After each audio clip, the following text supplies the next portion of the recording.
몇 년 전부터 한동안 유행하던 말 중에 소확행이라고 하는 말이 있습니다. 이 소확행이란 말은 소소하지만 확실한 행복이라는 이 말을 이제 줄인 거지요. 그래서 소확행이라는 이런 말이 한동안 유행을 했는데, 이 말은 작지만 그러나 아주 좋은 것들, 이런 의미를 가진 말을 일본의 베스트셀러 작가 무라카미 하루키가 일본어로 번역을 한 거였어요. 그 말이 우리나라에 들어와서 유행을 하게 되었는데, 이 말이 유행할 때 주로 이 유통관계자, 쇼핑 이런 쪽에서 많이 이 말을 사용을 했습니다. 그래서 일상생활에서 자잘한 어떤 것들을 사면서 소소한 행복을 누린다라고 하는 이러한 소위 말하면 세일즈 기법으로 이제 이 말을 많이 사용을 했어요.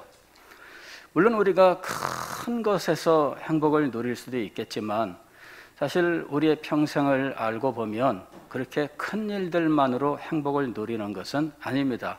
일상생활 속에서 소소하게 행복을 누리는 것, 그것이 쌓여가면서 우리의 평생이 행복하게 되는 것이다. 참 굉장히 일리가 있는 말입니다. 그러나 어떤 분은 이제 이런 말들이 유행하고 그러한 현상이 유행하는 이면에는 이 시대의 한계가 있다라고 이야기를 합니다. 즉, 큰 것을 기대하지 않는 이 무기력함, 바로 이것이 여기에 표현되어 있다라고 말을 하는 거예요. 알고 보면은 큰 것을 기대할 수 없는 이와 같은 절망 같은 것들이 우리 시대에 지금 하나의 모습이 되어 있습니다. 20대, 30대의 경우에는 절망적인 상황이죠. 이 사람들이 직장 생활하는 거, 이거 지금 만만한 것이 아닙니다. 그래서 어떻게 하면은 20, 30대에게, 특별히 20대에게 직장을 안정적으로 얻어서 활동할 수 있는 기회를 줄 것이냐. 이런 쪽으로 참 온 국가가 지혜를 모으고 힘을 모아야 되는데, 현재 눈을 뜨고 아무리 기대를 하고 찾아봐도 그런 쪽의 일들은 거의 없어요. 사실 지금 현재 20대들의 분노, 이제 이것이 현재 우리 사회의 모습이 되어 있습니다. 현재 정치권에서는 20대, 30대의 반란이 일어나고 있는 상황입니다. 국민의힘에서 이제 대표를 뽑는데 30대 중반의 청년이 미혼이에요. 국회의원 선거에 3번 출마했지만 3번 떨어진 젊은이입니다. 그런데 이번에 지금 굉장히 유력한 상황이에요. 그리고 이 청년이 국민의힘 당 대표가 되면 지금 우리나라가 발칵 뒤집힐 상황입니다. 너무 늦었어요. 젊은이들에게 정책을 집중하지 않았어요. 이게 문제예요. 시간만 허송했어요. 젊은이들이 꿈을 꾸고 그리고 자기의 어떤 계획을 실현할 수 있고 하면 할 수 있다라는 이러한 의지를 가지고 행할 수 있도록 젊은이들을 불러일으키지 않고 그들이 그 일을 할 수 있는 정책 개발을 안 하고 있었던 거예요. 많은 돈들은 다른 데 썼다는 것이죠. 그래, 그런 것들에 대한 좌절감, 실망감 같은 것들이 있어요. 그래서 내가 이제 무엇을 더 기대할까라는 것이죠. 기대할 수 없다 이거죠. 그래서 이러한 무기력감, 그리고 이러한 절망감 같은 것들이, 그래 내가 그냥 마트에 가서 물건 하나 사는 걸로 만족하자, 이래가지고 싸고 좋은 것, 이런 것을 사고 이런 것들을 인스타그램에 올리고 이래서 기쁘고 즐겁다. 여러분, 젊은이들이 소확행에 빠지게 되면 안 돼요. 젊은이들이 그래 하다못해 마트에 가서 2,000원, 3,000원짜리 물건 사고 이걸 인스타그램에 올리고 행복하다 이러는 세상이 되면 안 돼요. 그래서 소확행이라고 하는 이 말에 대해서 어떤 분들은 절망을 하는 것입니다. 큰 것을 기대하지 않고 기대할 수 없는 이 시대의 모습을 나타내고 있다라는 것입니다. 무기력함, 무능력함, 아무런 소망이 없음, 이런 것들이 그 말에 담겨 있다는 거예요. 한편으로 오늘 우리나라, 우리 사회를 보게 되면 우리나라는 지금 엔터테인먼트 사회예요. 소위 말하면 예능이라는 말로 번역이 되는데 엔터테인먼트 사회입니다. 대중문화는 엔터테인먼트가 일종의 플랫폼이 되어 있어요. 플랫폼이라고 하는 것은 그곳에서부터 모든 것이 출발하는 하나의 큰 틀을 말하는 거예요. 니네는 여기서 놀아, 그거죠. 여기서 놀아. 근데 대중문화는 이 예능, 엔터테인먼트라고 하는 플랫폼 내에서 놀고 있어요. 가수는 노래를 잘해서 가수입니다. 그러나 엔터테인먼트에 들어가지 않으면 가수로서 성공할 수가 없어요. 배우는 연기를 잘해서 큰 배우가 되는 거예요. 그러나 엔터테인먼트에 가서 예능인으로서 재능을 보이지 않으면 이 사람이 인정을 받지 못해요. 지금은 정치인들조차도 엔터테인먼트 속에 들어가서 예능 프로그램에 등장을 합니다. 그리고 그 업계에 이 분장을 하고 나와서 나 사실은 투사가 아니고 난 사실은 부드러운 사람이에요 이러면서 게임도 하고 그런다는 거죠. 옛날 같으면은 어림도 없어요. 그러나 이 사회가 엔터테인먼트, 즉 즐기는 거예요. 즐기는 거. 깊은 생각 필요 없습니다. 그냥 즐기는 것이에요. 그 즐김이라고 하는 것이 하나의 판을 벌여놓고 그 판 속에 정치도 들어와라, 경제도 들어와라, 학교도 들어와라, 배우도 들어와라, 가수도 들어와라, 미술도 들어와라 해가지고 우리 사회가 완전히 이 플랫폼 속에 들어가 있는 거예요. 최근에 이 예능식 강의, 이 한국사 강의 예능식으로 크게 성공시킨 사람이 있었죠. 그래가지고 이 사람이 TV에 나와서 한국사를 강의하는데 예능식으로 한 거예요. 그러니까 아이들이 예능 프로그램 즐기듯이 그걸 보면서 아, 유익했다 이러는 거죠. 결국은 이것이 세계사에 또 적용해가지고 이 세계사 프로그램을 진행하다가 이 사람이 논문 표절 문제로 시끄럽게 되면서 하차를 했어요. 뭐 그 사람이 논문을 표절했든 안 했든 그 사람이 프로그램만 성공시키면 되는 건데 이런 생각을 하고 그렇게 주장하는 분들도 있어요. 이제는 프로그램만 성공시킬 수 있으면 되는 거예요. 즐겁기만 하면 돼요. 사람들이 좋았다, 재밌었다 그러면 되는 거예요. 지금 이 사회는 즐거움을 하나의 행복으로 추구하는 상황이 되었어요. 큰 즐거움이 아니에요. 그냥 자그마한, 그냥 그 시간에 웃고 그냥 잊어버려도 끝나는 이러한 즐거움에 빠져 있다는 것이죠. 지금 젊은이들은 게임에 얼마나 빠져 있는지 몰라요. 한 번은 서울을 갔다가 부산으로 오는데 기차 안에서 한 40 전후한 30대 후반 이런 젊은 직장인 둘이 이렇게 우리 앞좌석에 이렇게 앉아 있었어요. 그런데 이 두 사람이 서울에서 부산 올 때까지 계속 한 얘기가 뭐냐 그러면은 게임 얘기야. 자기가 즐기는 게임에 대한 거죠. 집에 가면 게임만 해요. 게임이 머릿속에서 떠나지 않는 거죠. 그리고 어떻게 하면은 집에서 이 게임 환경을 잘 갖출 수 있을까? 이래가지고 이 사람들이 그래픽 카드라고 하는 걸 사서 컴퓨터 업그레이드를 시키는데 그래픽 카드 값이 80만 원, 100만 원 이렇게 가거든요. 예. 이 게임 인구들이 워낙 많고 이 카드를 이 사람들이 구입하니까 그래픽 카드 가격이 올라가요. 품귀 현상이 일어나요. 성능 좋은 카드가 출시된다 그러면은 이 사람들이 줄을 서가지고 예약을 해요. 그래서 일반인 정말 필요한 사람이 사려고 하면 못 사든지 아니면 비싼 돈을 주고 사야 되는 상황이에요. 여러분, 지금 우리는 큰 것을 바라보고 인생의 근본적인 것을 바라보는 것들에 대하여 깊이 생각하지 않는 시대 속에 살고 있어요. 그 속에 우리 청년들과 청소년들이, 우리의 어린이들이 지금 성장하고 있는 거예요. 현재 20대들은 무기력한 가운데 어떻게 하면은 그래도 내가 좀 잘 살 수 있을까? 나도 좀 뭔가 자랑하며 살 수 있을까? 그래서 이 사람들이 돌파구로 찾은 것이 코인이에요. 코인. 비트코인이라고 하는 걸로 대표되는 코인이에요. 난리가 났습니다, 지금.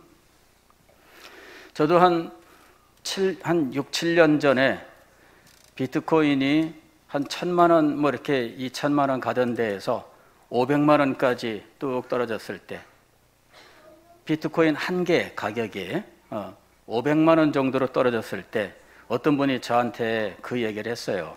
앞으로 비트코인이 굉장히 전망이 있으니까 그거를 좀 마련해 두시라. 이렇게 참 목사님한테 그 말을 뭐 어떻게 하기가 그래요. 그래도 얘기를 하시더라고. 그때 그 말을 들었다면 최근에 1비트코인에 6천만 원까지 올라갔잖아요. 그죠? 예. 500만 원 할 때 하나 사놨으면 6년 만에 12배 오르는 건데 지금은 또 3천만 원대로 떨어졌대요. 근데 이게 오르락내리락을 계속 반복합니다. 떨어졌다고 망하는 게 아니고 이런 말이 있어요. 존버라고 하는 말이 있습니다. 끝까지 버티는 거예요. 끝까지 버티면 올라간다. 연말에는 1억까지 올라간다. 이런 사람도 있어요. 그래서 버텨라. 뭐 한 달, 2달 사이에 올랐다 내렸다 이런 거 신경 쓰지 마라. 이러는 상황이에요. 그러나 비트코인은 뭐 그렇다고 생각을 해요. 그러나 그 외에도 수백 개의 코인이 만들어져 있는데 그런 것에 투자한 사람들이 많아요. 이 젊은이들이 그 카드 이 빚을 내고 해가지고 이거를 사는 거예요. 그런데 어느 날 이게 망하면 그 돈 다 날리는 거잖아요. 정부에서는 이거는 보호할 수 없다 이렇게 하니까 젊은이들이 난리가 났어요. 보호는 안 해주면서 세금은 내라 그러고 뭐 하는 거냐 그래서 지금 막 엄청난 반발들이 일어나고 이래가지고 지금 보호해준다 뭐 이러는 상황까지 지금 왔어요. 여러분, 지금 인생의 근본 목적에 대하여는 전혀 생각할 수 없는 시대 환경 속에 우리가 살아가고 있습니다. 그러나 하나님께서는 우리에게 아주 크고 위대한 일에 대하여 말씀을 하셔요. 우리 믿는 사람들은 하나님께서 크고 위대한 일을 계획하시고 시행하시기 때문에 우리들도 역시 하나님께서 행하시는 그 큰 일을 소망하고 그 일을 열망해야 된다라는 거예요. 우리 그리스도인은 이 시대의 흐름에 휩쓸려가면 안 돼요. 오히려 이 시대를 거슬러 올라갈 수 있어야 돼요. 누구나 소소한 일상의 행복이라고 해서 그저 뭐 자그마한 것들에 행복하다, 기쁘다, 만족하다 이러면서 그렇게 살아가는 시대에 우리는 삶의 목적, 근본적인 원리 이런 것들을 이루어간 사람들이 되어야 한다 하는 것입니다. 왜냐하면 하나님이 그와 같은 하나님이시고 하나님께서 우리에게 그런 일들을 명령하셨기 때문입니다. 오늘 우리가 읽은 성경 말씀 예레미야서 3장에는 너는 내게 부르짖으라. 내가 네게 응답하겠고 네가 알지 못하는 크고 은밀한 일을 네게 보이리라 하고 말씀하고 있어요. 크고 은밀한 일을 네게 보이리라. 그런데 이 말씀을 하시는 하나님은 자기를 어떻게 계시하고 계시는가? 2절 보면은 이를 행하시는 여호와, 그것을 만들며 성취하시는 여호와. 이를 행하시는 여호와, 그것을 만들며 성취하시는 여호와, 하나님의 자기 계시예요. 그런데 그분이 크고 은밀한 일을 가지고 계셔요. 그리고 그 크고 은밀한 일을 지금 말씀하시면서 이것을 위하여 부르짖으라 하고 말씀하고 있는 겁니다. 이 말씀의 배경이 되는 시대에는 굉장히 어려운 시대입니다. 오늘 1절 말씀을 보면 예레미야가 아직 시위대 뜰에 갇혀 있을 때에 라고 말씀합니다. 예레미야가 시위대 뜰에 갇혀 있게 된 이유가 있습니다. 그 시대는 시드기야라고 하는 왕이 통치한 지 10년째 되는 해인데 이제 얼마 있으면 이 나라가 바벨론에게 멸망하게 되는 일이 이루어집니다. 시드기야는 요시야 왕의 셋째 아들이에요. 자기 아버지가 죽고 나서부터 나라가 완전히 이 나락으로 떨어지는데 바벨론 느부갓네살에게 이 점령을 당하고 바벨론 왕이 이 왕을 세우는, 느부갓네살이 왕을 세우는 이런 일들이 벌어집니다.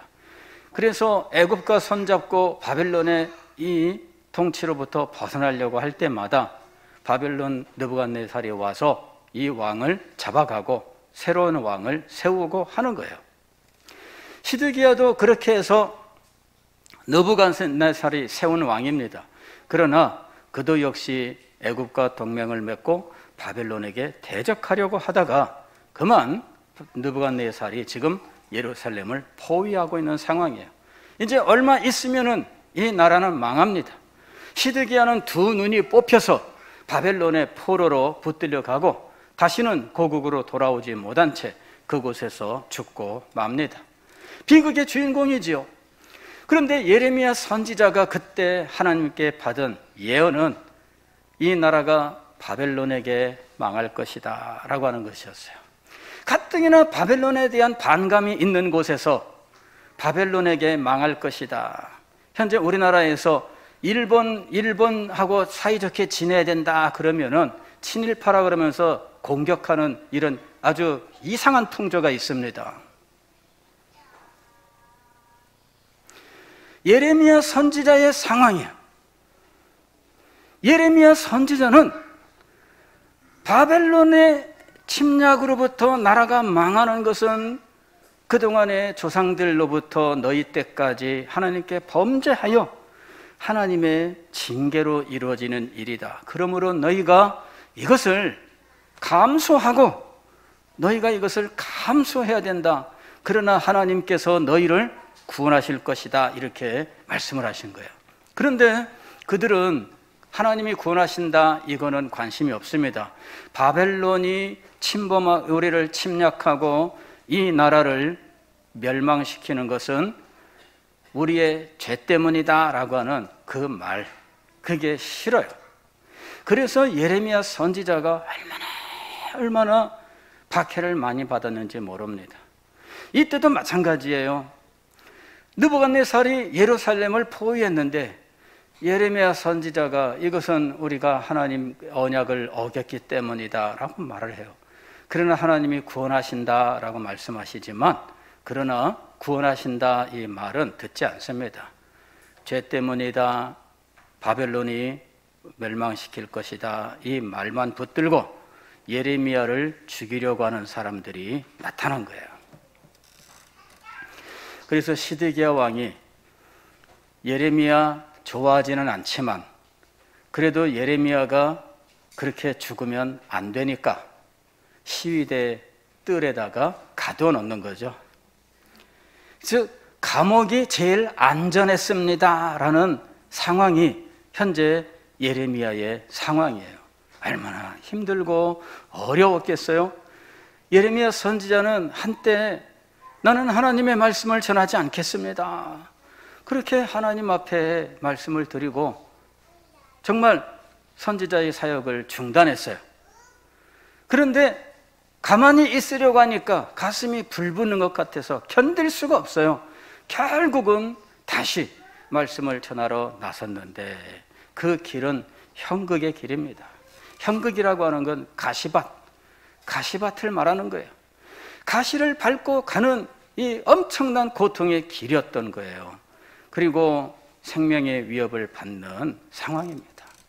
전설에 의하면 예레미야 선지자는 애굽으로 피난 가는 사람들에게 붙잡혀 가다가 살해를 당했다라고 이야기합니다. 절망적인 상황입니다. 나라가 지금 백척간두에 있는 상황입니다. 그런데 그때 하나님께서 예레미야 선지자에게 나타나 말씀하신 거예요.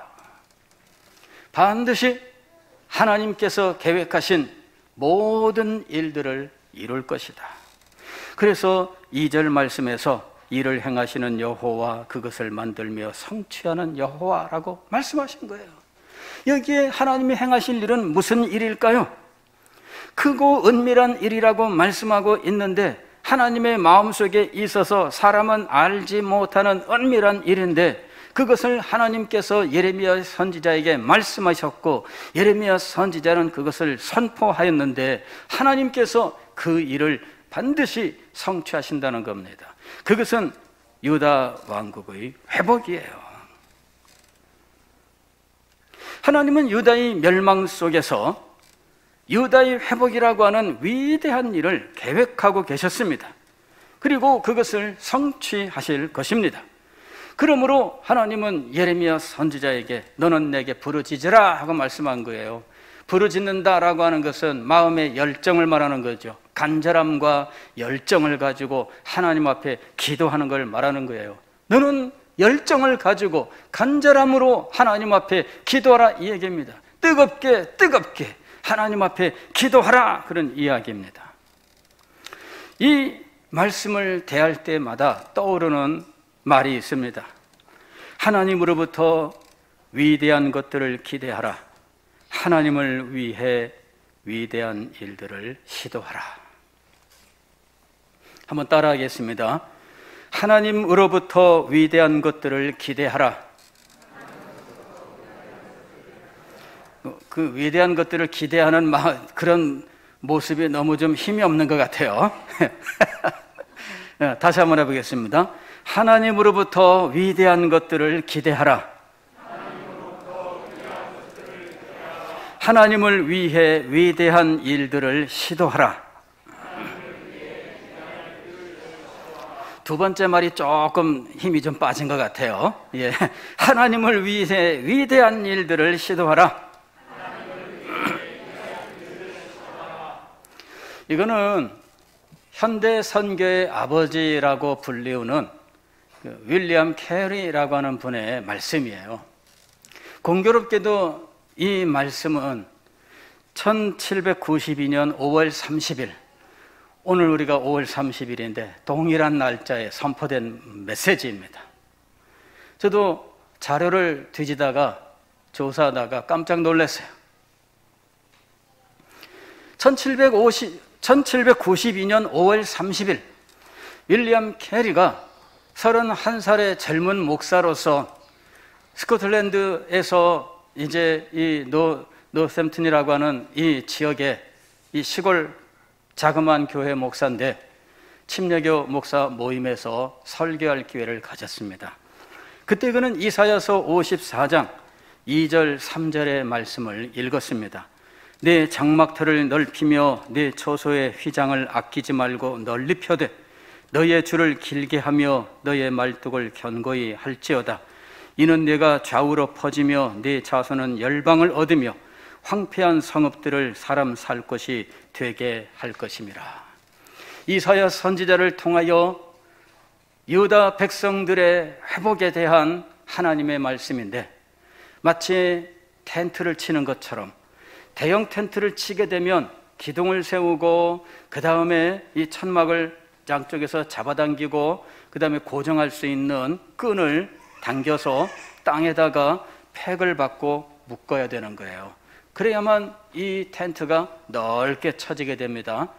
그래서 지금 텐트 치는 장면을 가지고 지금 이 메시지를 지금 말씀하고 있는 겁니다. 내 장막 털을 넓히며 그랬습니다. 여러분, 대형 텐트 42인용 뭐 이런 텐트 쳐본 경험 있으세요? 저는 그런 텐트 쳐본 경험이 있어요. 우리 연세 드신 분들은 많이 하셨을 겁니다. 과거에 우리 여름 수련회 가면 하는 일이 텐트 치는 일이었어요. 먼저 텐트가 들어갈 수 있을 만한 넓은 공터를 준비해야 돼요. 조그만 곳에는 칠 수가 없어요. 그래서 텐트 자리를 먼저 알아봅니다. 여기다 쳐야 되겠다. 그러면 넓은 자리를 확보해요. 텐트를 1개나 2개, 3개 치게 되면 굉장히 넓은 터가 필요해요. 그리고 그 터를 고르게 합니다. 돌이나 이런 것들 다 제거하고 그 다음에 그곳에 재료를 갖다 놓고 치는데 여러 사람이 달려붙어서 어떤 사람은 기둥을 붙잡고 있고 어떤 사람은 거기다가 줄을 매고 어떤 사람은 땅에다가 팩을 받고 이러면서 이제 이 텐트를 하나하나 완성하는 거예요. 힘 있는 사람들이, 경험 있는 사람들이 이 텐트를 치기 위해서 동원되는 거예요. 그리고 텐트 친 다음에는 비가 오면은 물이 흘러들어오기 때문에 물길을 만들어야 됩니다. 삽을 가지고 텐트 주위에 물길을 만들고 물이 넘치지 않도록 흙을 도도 올려서 탁탁탁탁 쳐놓고 그 다음에 그 텐트 안에다가 장판을 까는 거예요. 그래야지만 이 텐트가 완성돼요. 그곳에서 밤에 자는 거였습니다. 예, 여름에 얼마나 모기가 많은지 막 모기향 사방에다 막 피워놓고 그리고는 그냥 밭에 가서 그 막 풀 같은 거 배에다가 장작 태우고 풀 거기다 올려놓으면 연기가 막 일어나는데 이 연기로 모기를 쫓아내고 온갖 일들을 다 했죠. 그 텐트를 치는 장면입니다. 내 장막틀을 넓히며 내 처소의 휘장을 아끼지 말고 널리 펴되 네 처소의 휘장을 아끼지 말고 널리 펴되 아낌없이 텐트를 쳐라 이거죠. 더 펼쳐라, 더 펼쳐라. 네가 준비한 만큼 텐트를 치게 된다는 말씀이에요. 우리가 치는 것은 규격 텐트이지만 하나님이 말씀하시는 것은 믿음만큼 크게 칠 수 있는 텐트를 말씀하고 있는 거예요. 내 처소의 휘장을 아끼지 말고 널리 펴라. 텐트의 휘장을 마음껏 네가 힘이 닿는 한, 너의 믿음이 미치는 한 넓게 펼쳐라.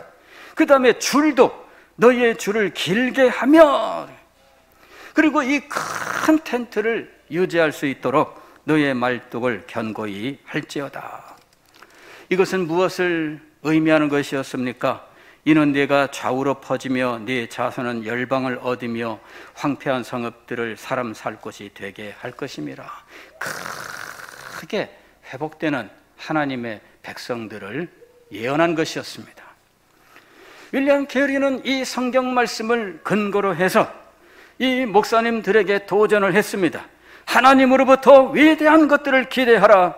하나님을 위해 위대한 일들을 시도하라.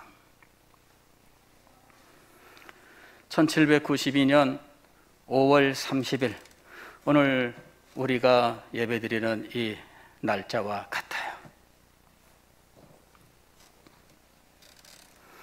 윌리엄 캐리는 인간적으로 보면 대단할 것이 없는 사람이었습니다. 그는 정규 학교 공부를 못한 사람이에요.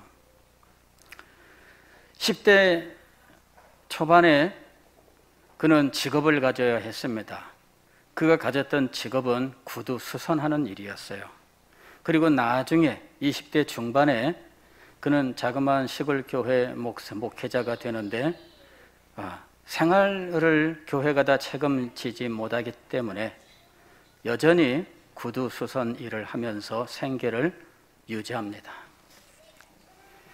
인간적으로 볼 때에는 굉장히 우리가 볼 때에 무슨 대단한 분이 아닙니다. 배움도 없고 무슨 뭐 돈 있는 집안 사람도 아닙니다. 가진 직업이라야 구두수선공입니다. 그러나 17살 때 그가 복음 전도자들의 그 위대한 복음 전도자들에 대한 말씀을 들어요. 그때 마음속에 소망하는 마음이 생기는 거예요. 그리고 그는 쿡 선장의 마지막 항해라고 하는 책을 읽으면서 세계 곳곳에 정말 별하별 사람들이 살고 있구나. 그런데 그들이 예수 그리스도를 모르는 이교도들이구나 하는 생각을 갖게 돼요. 그러면서 선교의 마음을 마음속에 갖게 되는 거예요. 19살에 세례를 받습니다. 그리고 그는 1792년에 이 설교를 하고, 그리고 이 설교 후에 그 지역의 5명의 동지들과 함께 선교회를 조직해 5명의 선교 동지가 있었어요. 자기 교회 세례를 준 목사님과 그 다음에 젊은 사람들 4명 이리 해가지고 5명이 선교회를 조직해요. 이 선교회는 굉장히 미미했습니다. 이들이 가지고 있는 것은 2가지였습니다. 하나는 믿음, 5명의 동지들의 믿음. 2번째는 13파운드 2실링 6펜스의 약정 헌금. 아직 돈이 아니에요. 약정 헌금이에요. 아직 헌금이 들어온 건 아니에요. 그들은 아직 가지고 있는 거는 손에 잡히지도 않는 거예요. 믿음, 그 손에 안 잡혀요. 약정 헌금 들어와야지. 아직 아닙니다. 그러나 그들은 이 2가지를 가지고 선교협회를 조직을 합니다. 그리고 1년 후에 윌리엄 캐리는 인도 선교사로 출발을 하는 거예요. 간지 6년 동안 고생을 다 했는데 그곳에 가서 2살짜리 자녀도 죽고, 뭐 부인은 우울증에 걸리고, 뭐 정말 말할 수 없는 고통을 겪습니다. 그런데 열매는 없었어요. 한 명도 개종자를 얻지 못합니다. 7년 지나고 나서야 겨우 한 명 개종자를 얻습니다. 그때 윌리엄 캐리가 이렇게 말을 했다 그래요. 이 첫 개종자는 한 대륙이 하나님께 돌아오는 위대한 시작이다.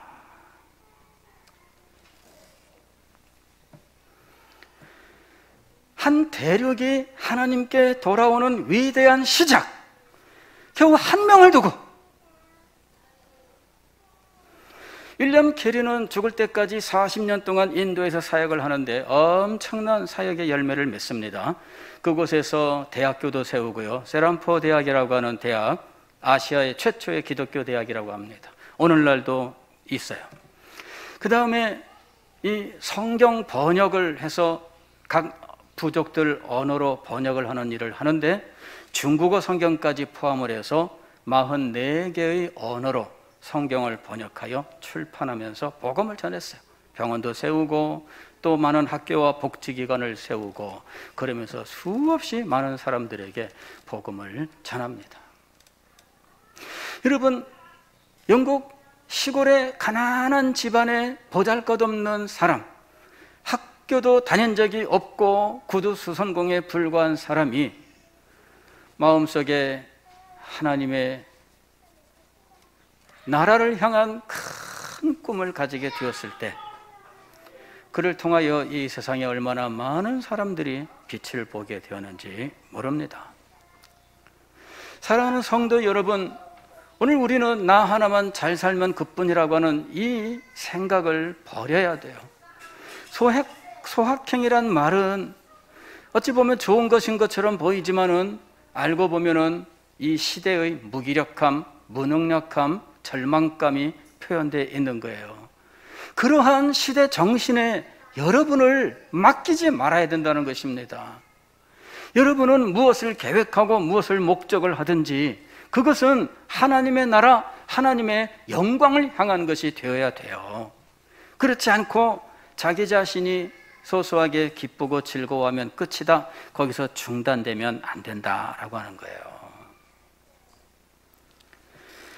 우리는 하나님께서 큰 일을 행하시는 분이라고 하는 사실과 그 큰 일을 우리에게 알려주시면서 위하여 기도하고 그 일을 시도하라는 명령을 받은 사람들입니다.